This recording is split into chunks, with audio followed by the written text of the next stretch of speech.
Mesdames, Messieurs, je suis très heureuse d'être parmi vous. Permettez-moi de remercier pour son accueil d'abord Monsieur le Président de Sésame Autiste, Monsieur Jean-Jacques Essig. J'ai l'habitude de déformer les noms, donc vous m'excusez par avance. Madame la directrice de l'IME, Laurence Melpopiou, c'est ça? Et je vous remercie, je vous remercie, Laurence, de ce que vous venez de nous montrer.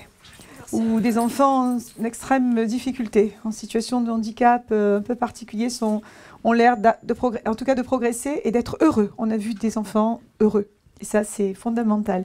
Je voulais vous renvoyer des remerciements et vous dire que votre présence montre que ces enfants appartiennent aussi à notre République. Voilà, donc, oui, mais je voulais vous remercier aussi pour ça. Merci, madame. On les considère comme des citoyens de la République. Et pour la République, tous ces enfants sont égaux. Ils sont différents. Ils ont besoin d'un accompagnement supplémentaire, mais ils sont égaux au regard de ce que nous sommes ici. Voilà, les représentants de la République. Je veux remercier aussi pour m'accompagner l'adjointe du secteur, Madame Bontassier, et bien entendu les parlementaires, sans lesquels je n'aurais pas pu travailler, ni sur le plan autisme, ni sur toutes les propositions et les projets, même les actions concrètes que nous avons menées en matière de société inclusive, de société qui accepte la différence et en matière de handicap. Je remercie d'abord Martine Pinville, qui est présidente du Comité national autisme, qui, avec bien sûr Gwendal Rouillard, qui est là, nous ont aidés à monter, à réaliser, Gwendal, Martine, le 3e plan autisme, et Martine, maintenant, c'est la vigie. Donc elle est là pour surveiller qu'on ne fasse jamais machine arrière, parce que c'est comme dans tous les domaines. On fait des propositions, on pose des plans sur la table et quand on se retourne, il n'y a rien qui avance. Donc elle est là avec nous tous pour avancer. Je remercie aussi deux de ses collègues, deux parlementaires, membres de la Commission des affaires sociales, donc partie prenante du travail que je fais. Geneviève Gosselin, qui est derrière moi, planquée, et Keira Bouziane, toutes les deux également sont très attachées à ce que nous faisons. Et grâce à elles, grâce à vous, les parlementaires, on a pu avancer, on va continuer. Mesdames, Messieurs, je voulais vous dire que personne n'est insensible aux images d'enfants handicapés, violentés, par ceux-là même qui sont censés leur apporter attention, soins et réconfort.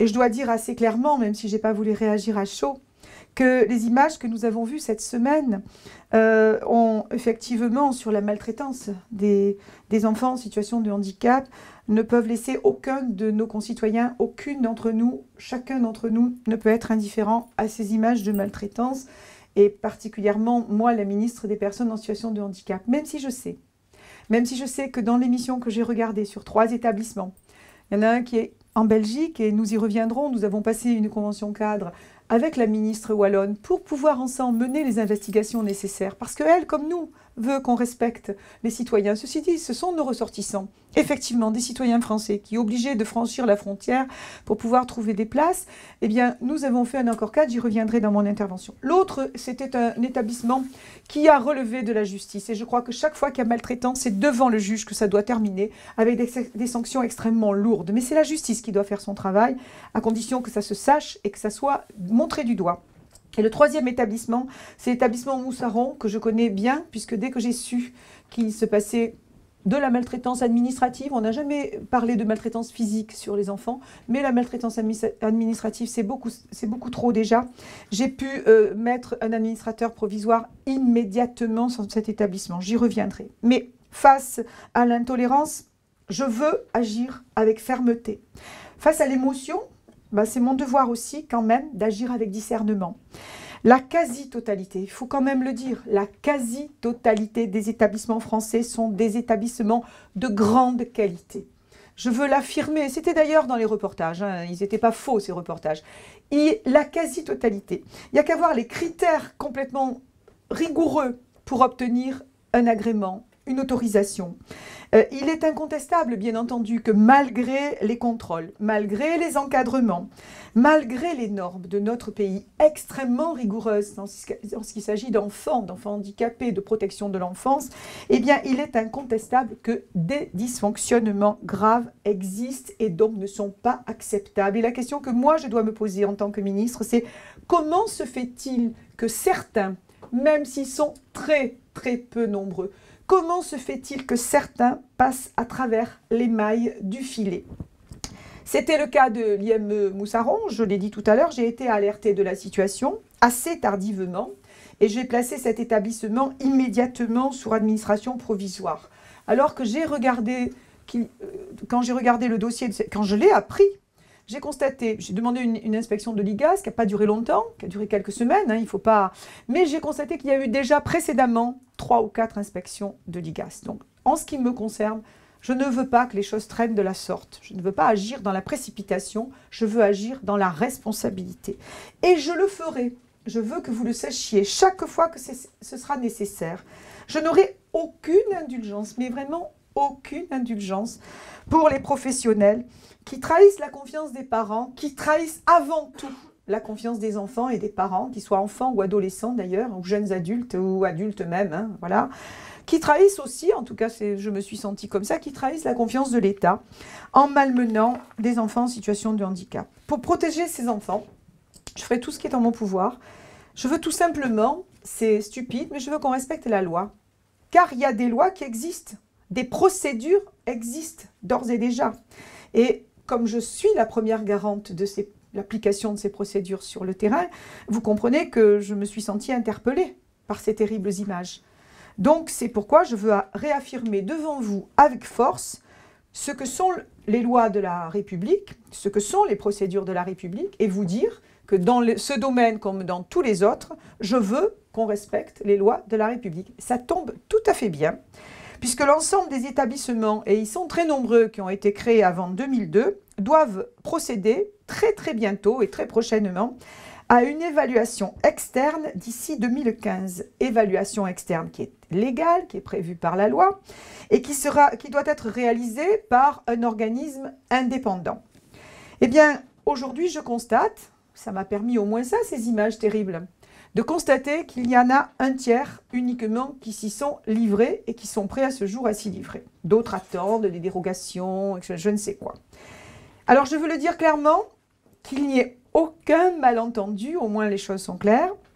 Il n'y aura aucun renouvellement d'autorisation qui ne sera délivré aux établissements qui n'auront pas procédé à cette évaluation au cours de l'année. 100% des établissements devront justifier de leur bon fonctionnement pour pouvoir continuer à travailler. Je pense que la majorité le feront, qu'il n'y a pas de difficulté, mais c'est mon exigence. Plus encore, je tiens à annoncer, là encore les choses seront tout à fait claires, aucune dérogation ne sera autorisée. Ça ne suffit pas, je crois, puisque malgré ça, on voit bien que des gens passent à travers les mailles du filet. Et alors, j'irai plus loin. Je demanderai que les ARS créent une mission d'inspection afin de réaliser des contrôles inopinés et en priorité auprès des établissements dont les évaluations auront fait apparaître des failles. De toute façon, les ARS connaissent très bien leur territoire.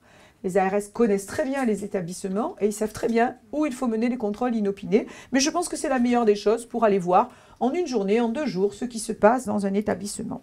Je leur demanderai de créer en leur sein au sein même de l'agence régionale de santé des structures d'appui à la qualité des établissements pour accompagner l'établissement, c'est leur travail. Vous savez que de façon plus globale, je souhaite que les ARS regardent de notre côté sur le plan médico-social et nous aident davantage que ça ne se fait aujourd'hui. Mais je sais qu'elles sont partie prenante. Je travaille beaucoup avec les ARS et je sais qu'elles ont envie de progresser et de nous aider à avancer. Dès aujourd'hui, d'ailleurs, avec la ministre de la Santé, Marisol Touraine et moi-même, nous allons, dans une circulaire, rappeler aux ARS quelles sont leurs responsabilités. Cette circulaire va partir, quelles sont leurs responsabilités en termes de contrôle et en termes de réponse appropriée dans le cas d'un manquement constaté dans un établissement. Par ailleurs, vous le savez, nous avons mis en place un numéro d'urgence, qui est un numéro d'alerte, qui est le 3977, qui s'adresse à la fois à la maltraitance à l'égard des personnes âgées et des personnes en situation de handicap. Il y a d'ailleurs beaucoup de signalements sur les personnes âgées, beaucoup moins sur les personnes en situation de handicap. Peut-être parce qu'il y a une espèce de pudeur ou de pas de compréhension ou pas d'habitude à le faire. Ça concerne effectivement enfants, mais plutôt les adultes. Et il y a le 119 pour les enfants qui doit être utilisé chaque fois qu'on le peut. Alors je vais demander à l'ensemble des fédérations gestionnaires, que ce soit l'UNAPI, la FEGAPI, la PAGE, la FEAP, donc de toute façon toutes les associations, de signer avec l'État une convention pour que tous les établissements aient l'obligation de faire la publicité de ces 2 numéros par voie d'affichage dans les projets d'établissement, dans les livrets d'accueil et dans les contrats de séjour. Vous savez pourquoi je vais demander ça? Parce que ça n'existe pas encore dans ce domaine et dans le champ du handicap, alors que ces conventions sont déjà passées avec l'éducation nationale et ça existe, l'affichage existe dans l'ensemble des écoles, que ces conventions sont passées par exemple avec Jeunesse et Sport et que ça existe dans les centres de vacances, etc. etc. Donc, afficher, c'est aussi faire connaître leurs droits aux gens, que ce soit les usagers ou en tout cas les familles lorsqu'elles viennent les rencontrer. Je veux libérer la parole et rompre l'omerta. Je veux que les parents sachent que la place de leurs enfants ne sera jamais menacée parce qu'ils auront fait un signalement, quelle que soit la suite qui sera donnée à ce signalement. C'est le cas de Moussaron. Je veux que les professionnels sachent que leur emploi ne sera jamais menacé parce qu'ils auront fait un signalement, quelle que soit la suite qui sera donnée à leur signalement. Je veux qu'à tous les échelons, depuis les familles jusqu'à l'État, en passant par tous les intervenants, les établissements, les gestionnaires, les MDPH, les ARS, les associations qui sont parties prenantes à mes côtés parce qu'elles ont le même intérêt que moi, je veux que nous ayons tous ensemble le souci de la transparence et que ce souci soit omniprésent dans nos actions. Car les situations de maltraitance ne peuvent exister qu'en raison d'une chaîne de défaillance. À un moment donné, il s'est passé quelque chose dans la chaîne. Les responsabilités sont partagées. Il faut empêcher que cette chaîne de défaillance existe. La plupart du temps, c'est simplement une chaîne de défaillance. Quelquefois, c'est de la complaisance et ça, c'est un peu plus grave. Nous réunirons la semaine prochaine avec Michel Delaunay le Comité national de la bientraitance et des droits que nous avons mis en place ensemble, et j'aurai l'occasion à ce moment-là de faire des propositions pour qu'on repense son organisation et ses missions, mais je le travaillerai avec Michel Delaunay et peut-être que je vous dirai ce qu'il en est tout à fait précisément. Il faut que les établissements remontent systématiquement les cas de maltraitance aux conseils généraux, aux présidents de conseils généraux et aux ARS, qui nous le feront remonter. Nous l'exigerons. Nous l'exigerons par la loi, puisque cette obligation sera inclue dans la loi autonomie qui est portée par ma collègue Michel Delaunay. Elle m'a donné son accord. Et je veux que tous les sujets sensibles, les sujets extrêmement sensibles, et croyez-moi, les présidents de conseils généraux ainsi que les directeurs d'ARS savent très bien ce que c'est qu'un sujet sensible. Ce n'est pas les sujets difficiles qu'ils ont au quotidien dans leur rôle et de trouver des solutions. Ces sujets sensibles, ils savent très bien de quoi il s'agit. Je veux qu'ils nous les fassent remonter à moi, la ministre. Je veux que les directeurs d'ARS aient l'obligation d'informer mon cabinet, d'informer le cabinet de la ministre. Et croyez-moi, en ce qui me concerne, je saurai prendre mes responsabilités.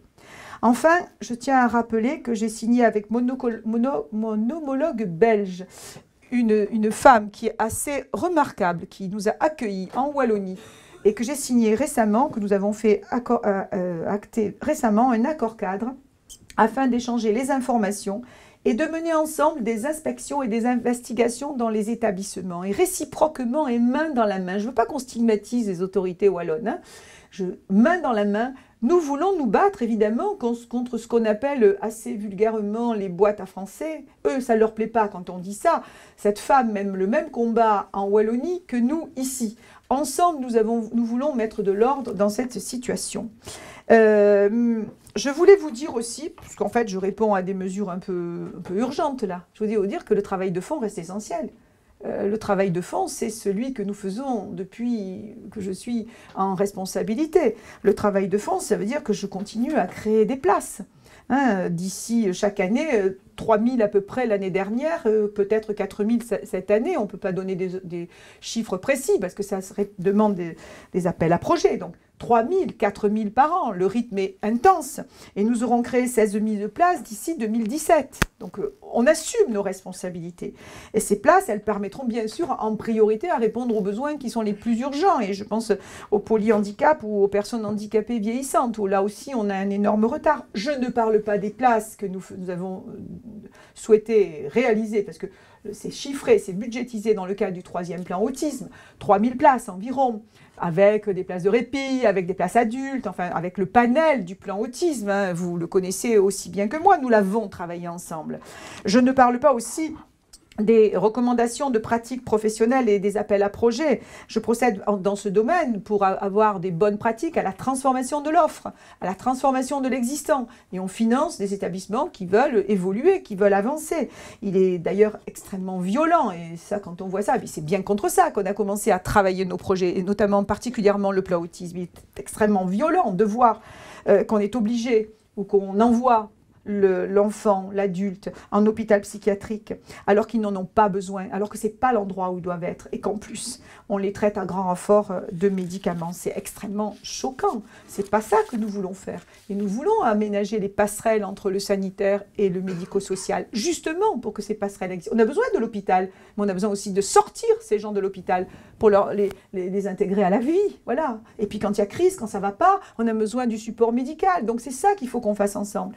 J'ai mis en place, vous le savez, un dispositif d'urgence pour les situations critiques. Vous vous souvenez de la petite Amélie Loquet. Il y en a. C'est des situations extrêmement difficiles à mettre en œuvre. Mais nous avons mis en place un dispositif tant au niveau régional, départemental, régional que national. Et je vous remercie, le directeur de la CNSA, d'être là pour nous accompagner dans ces dispositifs et dans bien d'autres d'ailleurs. Merci beaucoup. Nous avons mis en place ce numéro d'urgence. Je veux le développer. Ce fameux 3977. Allô, ça va pas, il se passe quelque chose, il y a confidentialité, il y a une réponse, une voix humaine. C'est pas taper 1, c'est pas taper 1, taper 2, taper 3. C'est quelqu'un qui répond et qui donne la suite, qui va vers les MDPH, qui va vers les ARS, et ça remonte chez nous. Donc c'est vraiment de l'humain que je veux mettre. J'ai engagé une réforme des règles d'admission et de sortie dans les établissements.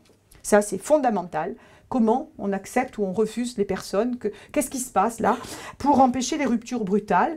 C'est quelque chose qui va nous être, des propositions nous seront faites d'ici le mois de mai-juin. En tout cas, on aura un vrai travail à faire dans ce point. J'ai engagé une réforme sur le fonctionnement des MDPH. Elle fonctionne de façon disparate. Il y en a qui fonctionnent très bien, d'autres moins bien. Je veux qu'on les modernise. Je veux que les dossiers n'aient pas de retard. Je veux que, y compris les gens s'attachent à ne pas faire des tracasseries, faire revenir plusieurs fois une personne en situation de handicap pour voir si le handicap a évolué ou pas. Il y en a qui évolueront pas. C'est la société qui doit évoluer pour les aider à vivre normalement. Mais quelquefois, malheureusement, on n'arrivera pas. Pourquoi les faire venir? Alors, on consacre ce temps à accompagner davantage et mieux ceux qui en ont réellement besoin, dont les situations sont difficiles. Ça allègera le travail des professionnels. Donc, on a un gros chantier sur les MDPH qui devrait aboutir dans l'année. Par exemple également, alors là c'est un regard très particulier qu'il faut qu'on ait, dans le cadre des états généraux du travail social, parce que je respecte les travailleurs sociaux, je sais tout ce qu'ils sont capables de faire, je sais que ce sont eux qui sont au front. C'est le terme générique, travailleurs sociaux. Il y a plein de sous-métiers à l'intérieur, des métiers divers à l'intérieur. Et donc, je respecte vraiment les travailleurs sociaux, mais je pense que peut-être, dans le cadre de l'état généraux du travail social, puisqu'on va aborder la question de la formation initiale, de la formation continue, je veux qu'on travaille davantage sur les spécificités du handicap, qu'on leur apprenne davantage l'approche des handicaps. Je l'ai vu en particulier, pour beaucoup, ils ne doivent peut-être pas savoir comment s'y prendre. C'est possible. En tout cas, on a quelque chose à remédier de ce point de vue. Voilà, il y a ce que j'ai vu, qui m'a bousculé, qui vous a bousculé, qui sont une exception de l'exception, mais même ça, c'est intolérable. Puis il y a le travail de fond sur lequel nous sommes, les gros chantiers. Nous ne démordons pas des gros chantiers, parce que c'est là la vraie solution, au bout du bout. Voilà, je voulais quand même vous dire, mesdames, messieurs, qu'en venant visiter l'IME Cours de Venise, je tenais à saluer justement le professionnalisme et le dévouement, qui honorent dans leur ensemble les acteurs du handicap. Donc à travers vous, c'est vraiment tous ceux qui sont les acteurs, qui apportent des actions positives, qui accompagnent les citoyens, différents mais comme les autres, dans notre société. Car je ne confonds pas les situations particulières et les situations globales. Je sais qu'il y a des cas difficiles, particuliers, que je ne peux pas accepter. Je ne confonds pas et je ne veux pas qu'on traite de la même manière tout le monde. Et je souhaite que tout le monde le fasse. Moi, les médias, qu'on sache qu'il se passe des choses positives dans ce pays, et je vous en remercie. Je voulais vous dire que, même s'il n'y a que quelques cas particuliers, bien entendu, c'est trop. La souffrance des enfants, les brimades, les manquements à l'éthique d'une profession, d'un comportement, c'est insupportable et c'est inadmissible. Mais ce que je suis venue montrer ici, c'est que ce n'est pas la généralité. Donc, merci du travail que vous faites ici. Merci vraiment de ce que vous montrez. En plus, c'est sur un sujet qui nous tient particulièrement à cœur. C'est c'est sur l'autisme. On veut véritablement que ce pays progresse, on veut avancer. On sait qu'on avait pas mal de retard. En tout cas, j'espère que avec le 3e plan autisme, on va pouvoir peut-être davantage vous aider. Vous avez été presque précurseur du coup, et donc merci de nous avoir montré la voie et la direction. Je voulais dire à tous et à tous, assez parlé, que vous pouvez compter sur ma vigilance, vous pouvez compter sur ma fermeté pour défendre les valeurs de solidarité, de fraternité, d'humanisme qui animent au quotidien le travail que vous faites, vous. Voilà, je serai à côté de ce travail-là, celui de la fraternité. Je veux d'abord protéger les enfants, c'est ma responsabilité. Je ne suis pas la seule dans la chaîne, mais je me sens interpellée, comprenez bien. Mais pour protéger les enfants, je veux aussi qu'on protège les valeurs qui font notre force, et ce sont des valeurs que vous représentez ici. Donc merci de nous avoir accueillis. Je crois que je parle au nom de mes collègues parlementaires pour vous dire merci à tous ces gens, vous, madame, vous, monsieur le président, à tous les travailleurs sociaux, à tous les bénévoles qui sont là. Je pense que c'est surtout des gens qualifiés, vous avez peut-être un peu moins de bénévoles, à tous les parents, parce que sans les parents, rien ne serait possible, et notamment particulièrement dans le champ du handicap, de travailler dans cette direction. Pour ça, moi, je serai toujours là. Merci beaucoup. Pa, pa, pa, pa. Pa, da, da, da, pa, da, da, da.